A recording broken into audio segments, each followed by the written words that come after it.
Because so, do you send some questionnaire beforehand to your potential clients when you go for the meeting? Do you send some questionnaire so that they can stay prepared with the information that you are looking for? Because from your side, you can be prepared because you are a thorough professional in this field. But people, when they want to meet a financial, for me, like when people come to me, uh, a lot of people they simply want, oh, where can we get the best returns? That's the only thing that they are looking for. I tell them, no, this is not the way to approach the thing. We have to go for goal based, risk analysis based approach. And then they say, what is that? And like they kind of get turned off.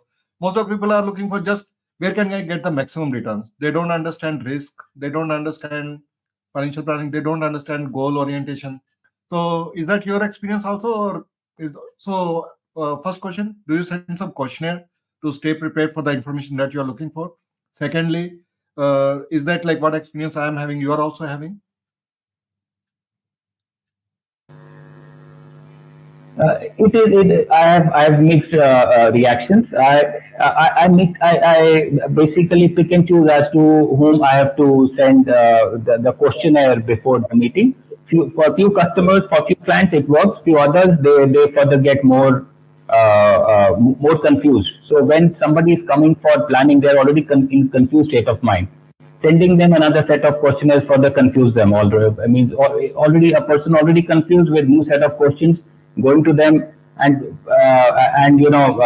bombarding their existing mindset.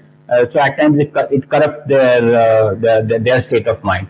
So I try doing this on and off, but lately I don't do so. I ask them come here with an open mind, with an open heart, to chat your heart out, because there's no compulsion of anybody coming and dealing with me. They are free to go and do the planning or investment with anybody else, and it's a free world, and I'm a free believer of living in this free world, and they should be doing with whomsoever they are most comfortable with. So lately, no, I don't send any questionnaires. I don't want to confuse them. They should be here to clear their doubts. I'll help them do that. So this is one point. Second was That do people come with the mindset where can I get the maximum returns instead of going the risk analysis or risk profiling approach or goal orientation approach? What stage of life they don't want to get into that process. They simply want to say, where can I get the maximum return? Especially when the stock market is on upswing, everybody is in that FOMO, fear of missing out. Oh, I am missing out on the big returns. So they want to just know, tell us where to invest money. That's all. So they don't want to get into any financial planning process. So is that your experience also? it happens. It happens at times. So there are different kind of people. Yes, a lot of people come with the expectation of maximum returns. So whenever this thought comes or this idea comes, कि ये maximum किस में होगा? So I simply ask them what I know their profile. Say for example, they are in business.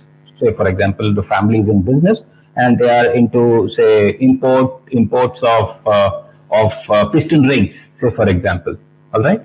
So I asked them who's the largest importer of piston rings or who's the largest manufacturer of the piston rings. So they share the name of the company because they are leaders in every sector. I say, so is that your company? If it is their company, for sure, then they are at the wrong place because I can't assure maximum returns. So if they are not doing the best in their particular field of expertise from which they are generating cash, if they are the best, they should not be coming to me. If they are not, then they should not be expecting the best out of me because I am not the best. So I have nobody should be coming to me with the expectation of getting best returns. No, because I will not be giving best returns for sure. No, never. I will not even try. Okay.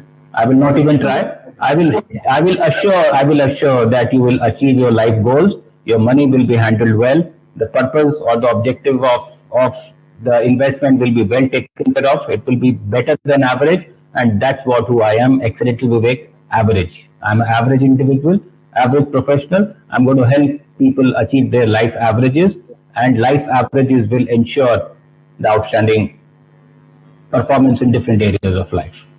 So I'm a man of averages. So you will get average returns when you deal with me. Yeah, but a lot of people, they don't want average return. They and in market we know like these kind of scamsters and people are there who will tell like, okay, we'll double your money in 3 months or 6 months, and people say, why shouldn't we go to them? If they are like they are willing to trust me and listen to me, I tell them, do it at your own risk, because I know like it's too good to be true, and it's not true. So slow and steady wins the race. That's my principle also. But yeah, I have people getting trapped by such scamsters, and they have suffered a lot finally. So yeah, I understand, but like it's very difficult. Like someone who has got enamored by such things, it's very difficult to put the wise word in his mind or brain. हाँ तो मौका देना चाहिए ना, 2 साल बाद आएंगे वापस, उसमें क्या बात है? थोड़ी ना एंड थोड़ी ना एक ही फाइनेंशियल प्लानर है विवेक सिंह, ढेर सारे हैं लोग, they are better ones than we know, so they should be servicing such client. अपने तो सुख शांति वाले लोग हैं, अपने सुख शांति में रहते हैं, we want others to be in सुख शांति, तो हाईएस्ट वाले चीज तो अपने साथ है नहीं. तो if they are going away, I am most happy. Please वो बीच में जाओ, उससे अच्छा आओ ही मत, मत करो. I am happy. Yeah, but it's good you are setting the expectations right in the beginning itself, so that like because we have to go by our principles, we have to go by what we stand for, and based on our experience, we know this kind of 2 times money or 3 times money in 3 months or 6 months, they are like not true, they are fraud, and we would like to avoid such mishaps happening for them also.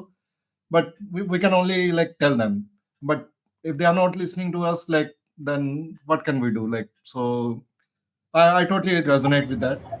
So tell me this thing, Vivek, like you have had a long tenure in financial field, and for me the area because of which I have embarked on this mission is that financial literacy and money, people are craving for money, more and more money, but they don't know how to manage money, they don't know how much money is enough for them, so they just keep on craving for more and more money. And some people even getting old and all those things, they don't know like they have already have enough, and like they can stop, they can breathe easy, they can enjoy life, but they just ruin their whole life, their health, their mental state, and their relations just for the sake of money. So that's my mission. So over your tenure, how have you seen this financial literacy? Is it growing? Is it increasing?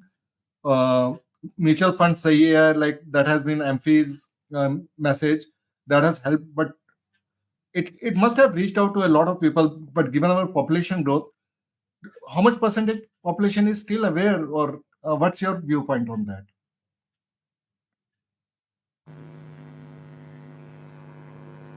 It's a meager penetration, very meager participation or and penetration of equities understanding, even mutual funds. This will grow at least 50, 60, 70 times, then we will reach to a meaningful population. And whatever meager penetration it is already gone through, I feel almost 40% is misunderstanding still. We are already in the bull rally ever since the lockdowns opened, and the maximum number of new investors have come post the lockdown, because Ram Shyam और रोहित सबको returns बहुत अच्छे मिले हैं. तो ये सुन के श्यामला को भी अच्छा लगा. Shyamala is also come into the market for investments, and Bubble is probably getting created. Bubble is probably getting created. yes, maybe bubble, or maybe we are in a mother of all bull rallies. So this expensive valuation may continue to explode for next maybe a decade or so. Can't say. We'll only have to experience, and hindsight. The way we are talking about COVID now, hindsight will be more wiser to commit about this, but we don't know what tomorrow holds.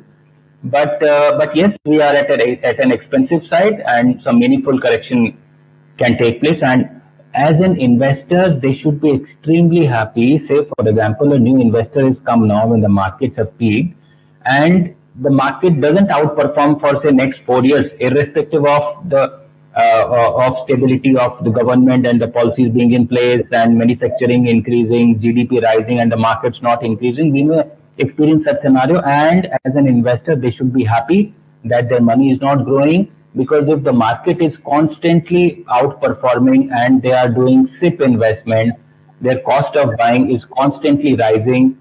So visibly they are getting high returns, but in the long run they are going to be impacted big time. So if they start investing and for a period of next 5, 6, 7 years, if they are getting lower than average returns, they should be extremely happy कि share बाजार में cell लगी हुई है, सस्ते में आप चीजें खरीद रहे हो, वैल्यूएशन नहीं बढ़ रहा है. It is such a blessing. 7 साल 8 साल तक मेरे पोर्टफोलियो पे रिटर्न नहीं आ रहा है, एफडी 6% दे रही है, मेरा इक्विटी पोर्टफोलियो या मेरा mutual fund portfolio is giving returns of 7%. So only 1% extra in spite of taking all this risk of eroding the capital. But they should be mindful. It is so beautiful that you are getting low returns in the first couple of years, and then 1 year of 10% outperformance in the market, your entire portfolio returns will be 20%. Unless people understand this power of compounding, they should not be in the markets at all. FD is the right thing. Compounding and not go for fixed returns, rather go with the flow or the growth of the country and market. And in the long run, it's going to average out. Again, coming back to your man of averages.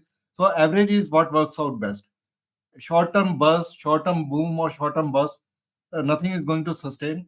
Finally, it's the averages that are going to work out, and averages are going to be much better than any short-term thing.